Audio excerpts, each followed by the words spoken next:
Good morning, class 5th. This is Divya Jyoti Srivastav, your SST teacher, and today we are going to start SST's first chapter, which is Around the Globe. ठीक है, आज हम SST का first chapter पढ़ने जा रहे हैं, around the globe.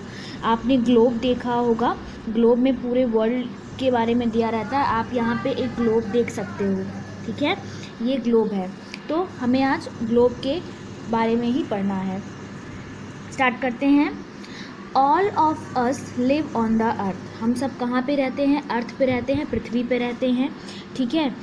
It's surface is divided into land and water.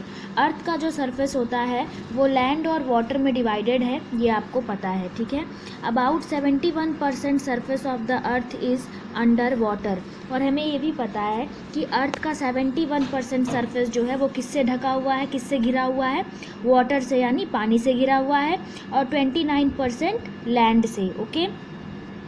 तो देखिए, the large water bodies of the earth are called oceans. और पृथ्वी की जो बड़ी बड़ी वाटर बॉडीज़ हैं उनको हम क्या कहते हैं? ओशंस कहते हैं. ठीक है. ओशंस मतलब समुद्र कहते हैं. Okay. There are 5 oceans in all. और जो 5 सबसे बड़े ओशंस हैं या 5 सबसे इम्पॉर्टेंट ओशंस हैं, हम सबसे पहले उनको पढ़ेंगे. ठीक है. देखिए, ये 5 ओशंस के नाम आपको याद होने चाहिए. स्टार्ट करते हैं. पहला है द पैसिफिक ओशियन, दूसरा है the Atlantic ocean, the Indian ocean, the Arctic ocean, the southern ocean. ठीक है. ये 5 आपके ओशियंस हैं और ये आपको ज़रूर लर्न होने चाहिए. आप 3 बार पढ़िए, 4 बार पढ़िए, इन 5 को ज़रूर लर्न कर लीजिए. ठीक है. चलिए उसके बाद देखते हैं. The large land masses of the earth are called continents. They are 7 continent in all. ठीक है. अब हमको पढ़ना है कॉन्टिनेंट. ठीक है. तो कॉन्टिनेंट्स कितने हैं? कॉन्टिनेंट्स 7 हैं. ओके. ये क्या है? कॉन्टिनेंट्स लैंड मासेज हैं. पृथ्वी पे सबसे बड़े जो लैंड मासेज हैं, इनके एरियाज़ जो है, लैंड मास जो है वो सबसे ज़्यादा है. ठीक है. कहाँ पे? अर्थ पे. तो उनको हम क्या कहते हैं? कॉन्टिनेंट्स कहते हैं. देखिए, सबसे बड़ा कॉन्टिनेंट कौन सा है? एशिया, फिर अफ्रीका, फिर Australia, Antarctica, Europe, North America and South America. Once I repeat, Asia, Africa, Australia, Antarctica, Europe, North America and South America. ये क्या है? आपके कॉन्टिनेंट्स हो गए. ठीक है. अब देखिए, our country India is in Asia. हमारी कंट्री जो है, इंडिया जो है, वो किस कॉन्टिनेंट में है? एशिया कॉन्टिनेंट में. ठीक है. एशिया आपका सबसे बड़ा कॉन्टिनेंट है. उसके बाद देखिए, Asia is the largest continent and Australia is the smallest continent. और सबसे छोटा कॉन्टिनेंट कौन सा है? ऑस्ट्रेलिया. और सबसे बड़ा कौन सा है? एशिया. ठीक है. तो Antarctica is the only continent who does not have permanent human population. और आपको ये भी पता होना चाहिए कि अंटार्कटिका आपका इकलौता ऐसा कॉन्टिनेंट है जहाँ पे कोई भी जनसंख्या जो है, ह्यूमन पॉपुलेशन है, वो परमानेंटली नहीं रहती है, वो हमेशा नहीं रहती है. ठीक है. आगे देखते हैं क्या है. देखिए, अब हमको पढ़ना है ग्लोब के बारे में. The earth is a vast planet. आपको पता है कि पृथ्वी क्या है? एक बहुत बड़ा ग्रह है. ओके. तो model of the earth was made. तो एक अर्थ का, पृथ्वी का एक मॉडल बनाया गया है और जिसे हम क्या कहते हैं? ग्लोब कहते हैं. अगर कभी भी कोई भी आपसे पूछे कि ग्लोब किसे कहते हैं, तो आपको क्या बताना है? Model of earth is known as globe. Okay. तो ये आपका एक ग्लोब है. आप फिगर देख रहे हैं ग्लोब का. ठीक है. आगे देखते हैं. A globe accurately represent the earth surface. Globe क्या करता है? अर्थ सरफेस को रिप्रेजेंट करता है. ठीक है. It help us to study the earth. और ये ग्लोब जो है वो अर्थ के बारे में पढ़ने में हमारी मदद करता है. ठीक है. देखिए, लाइन वाइज हम नहीं पढ़ रहे हैं. ठीक है. हमारे लिए जो इम्पोर्टेंट चीज़ें हैं, हम केवल उन्हीं को जान रहे हैं. ठीक है. अगर हम लाइन वाइज पढ़ेंगे तो मे बी आपको समझ में भी ना आए. ठीक है. तो यहाँ से स्टार्ट करते हैं. We can see only half of it at a time.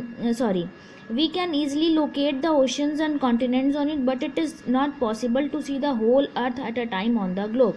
We can see only half of it at a time. देखिए, हम एक साथ पूरा ग्लोब नहीं देख सकते, ठीक है, क्योंकि ग्लोब जो होता है, देखिए ये गोल गोल ग्लोब है ना, इसका स्फीयर शेप है ना, तो एक बार में हमको केवल आगे का पार्ट ही दिख सकता है ना, पीछे का तो नहीं दिख रहा है इस समय। और फिर जब हम इसको घुमा के पीछे का देखेंगे तो हमको फिर आगे का पार्ट नहीं दिखेगा, ठीक है। तो वही कह रहा है कि हम एक बार में केवल आधा ही देख सकते हैं, ठीक है। This rod that passes through two extreme point, this rod represent the earth axis and extreme point represent the earth poles, ठीक है। देखिए इसमें जो होता है ग्लोब में, वो आपका अर्थ एक्सिस और अर्थ पोल दोनों क्या क्या रहता है, दोनों आपको रिप्रेजेंट किया रहेगा, ठीक है। The point at the top of the globe is called the north pole.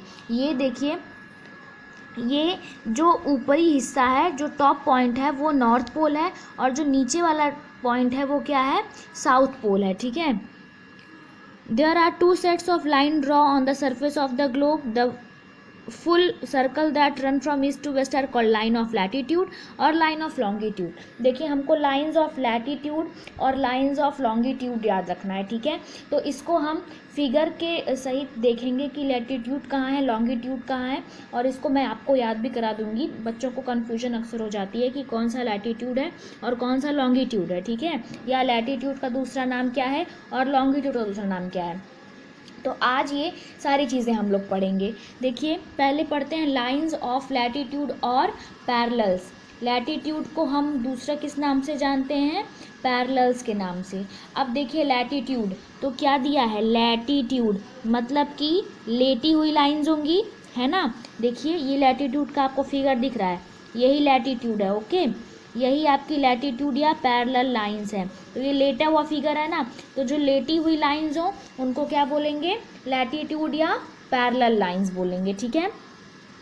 ये दोनों ना ये जो पैरेलल लाइंस होती हैं या जो लैटिट्यूड लाइंस होती हैं, वो दो लाइंस, दो पैरेलल्स आपस में दो लैटिट्यूड्स आपस में पैरेलल होती हैं। अब पैरेलल क्या होता है, देखिए पैरेलल वो होता है ऐसी दो रेखाएं, ठीक है, जो आपस में आगे जाके कभी मिले नहीं, ठीक है, जो कभी मिलती नहीं है, ओके, किसी भी एक्सिस पर ये मिलेंगी नहीं। ये दोनों बराबर, जैसे रेल की पटरियाँ होती हैं ना, तो कभी मिलती हैं क्या, आगे चलकर नहीं मिलती हैं ना, तो वो क्या है, लैटिट्यूड्स है, मतलब पैरेलल लाइंस हैं, ठीक है। तो इसीलिए हम इसको पैरेलल भी कहते हैं, लैटिट्यूड्स लाइन को, ठीक है। अब देखिए, अब इक्वेटर जानते हैं। देखिए इक्वेटर दिया है, इक्वेटर जो होता है ना, ये आपका इक्वेटर है। इस ग्लोब का जो ये बीच का एकदम सीधा लाइन है ना 0 डिग्री पे, वो आपका इक्वेटर है, ठीक है। इक्वेटर का काम क्या होता है, इक्वेटर का काम होता है ग्लोब को यानी अर्थ को दो इक्वल पार्ट्स में डिवाइड करना, दो बराबर भागों में बांट देना। और ये जो ऊपर वाला पार्ट होगा उसको नॉर्दर्न हेमिस्फीयर कहते हैं, और नीचे वाले पार्ट को क्या कहते हैं, सदर्न हेमिस्फीयर या साउदर्न हेमिस्फीयर। देखिए यहाँ आपको नॉर्दर्न हेमिस्फीयर और साउदर्न हेमिस्फीयर दिख रहा है ना, तो इक्वेटर जो है वो ग्लोब को दो इक्वल पार्ट्स में डिवाइड करेगा। ऊपर वाले पार्ट को नॉर्दर्न हेमिस्फीयर और नीचे वाले पार्ट को सदर्न हेमिस्फीयर कहते हैं, ठीक है। अब उसके बाद देखते हैं आगे, parallels are used to measure the distance और position of a place which lies north और south of the equator. This distance is called latitude, ठीक है। ये जो लाइंस हैं लैटिट्यूड्स हैं, हमने जान लिया, ठीक है। लैटिट्यूड्स समझ गए होंगे आप, इसको डिस्टेंस मेजर करने के लिए यूज़ किया जाता है, ठीक है।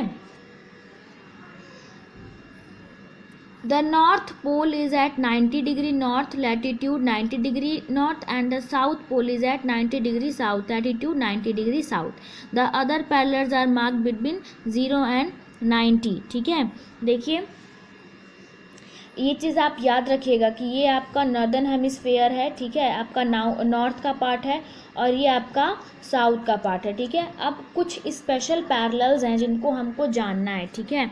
देखिए ये ट्रॉपिक ऑफ कैंसर, ठीक है, 23 half degree north, Tropic of Capricorn 23.5 south, Arctic Circle is at 66 1/2 degree north, और Antarctic Circle is at 66.5 degree south. ठीक है, अभी इसको हम ग्लोब के माध्यम से और अच्छे से जानेंगे। ठीक है, आप ये चीज़ें याद रखना, अभी हम इसको और अच्छे से समझेंगे। अब हम पढ़ते हैं लाइंस ऑफ लॉन्गिट्यूड और मेरिडियंस। अभी हमने क्या पढ़ा था, लाइंस ऑफ लैटिट्यूड और पैरेलल्स, तो अब हम पढ़ेंगे लाइंस ऑफ लॉन्गिट्यूड और मेरिडियन। लैटिट्यूड का दूसरा नाम क्या था, पैरेलल्स था। लैटिट्यूड को हम और किस नाम से जानते हैं, पैरेलल के नाम से। ठीक है, तो अब लॉन्गिट्यूड को कैसे जानेंगे, मेरिडियंस के नाम से। देखिए ये जो हैं, ये लॉन्ग लॉन्ग लाइंस है ना, ये देखिए ये लॉन्ग लॉन्ग लाइंस हैं। ठीक है, तो हम इसको क्या कहेंगे, लॉन्गिट्यूड। ठीक है, और लॉन्गिट्यूड को दूसरे किस नाम से जानते हैं, meridian. The lines of longitude are also called the meridian. ठीक है, लाइंस ऑफ लॉन्गिट्यूड को मेरिडियन के नाम से भी जानते हैं।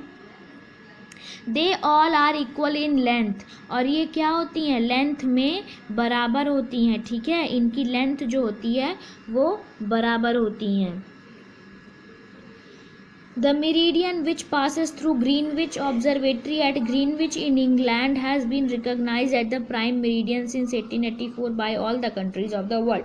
It is numbered 0 degree. All other meridians are numbered east or west of the prime meridian up to 180.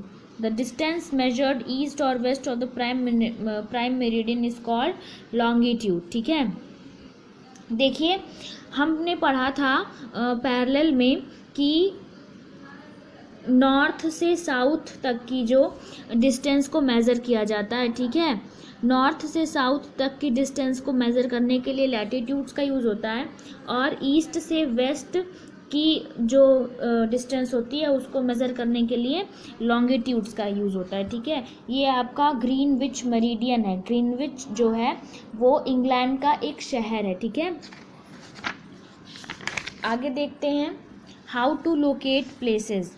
हमें प्लेसेस कैसे लोकेट करनी है। ठीक है, जैसे ग्लोब में या फिर कहीं पे भी जो आप प्लेसेस लोकेट करते हो ना, कि ये जगह पे ये जगह कहाँ है, ये जगह कहाँ है, तो कैसे करना है। देखिए, the framework on the globe formed by the parallel and meridian are called grid.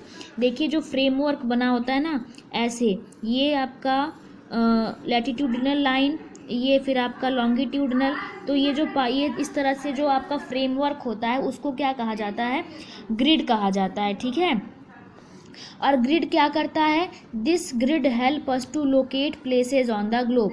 और ये ग्रिड जो होता है हमारी हेल्प करता है ग्लोब में प्लेसेस लोकेट करने के लिए। ठीक है, If we have to locate a place on the globe, we must know its parallel and meridian. लेकिन अगर हमें ग्लोब में कोई प्लेस को लोकेट करना है तो उसके लिए हमें पैरेलल और मेरिडियन के बारे में बहुत अच्छे से पता होना चाहिए। ठीक है, मैंने आपको समझाया है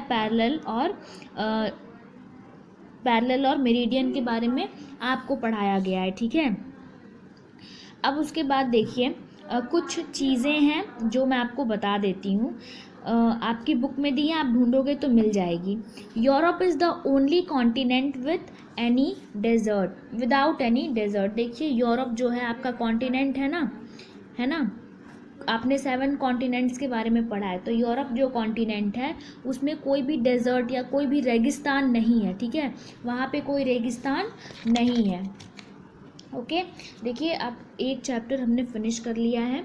जो एक्सरसाइज आपके क्वेश्चन आंसर्स हैं, और match the following, true false तो नहीं है।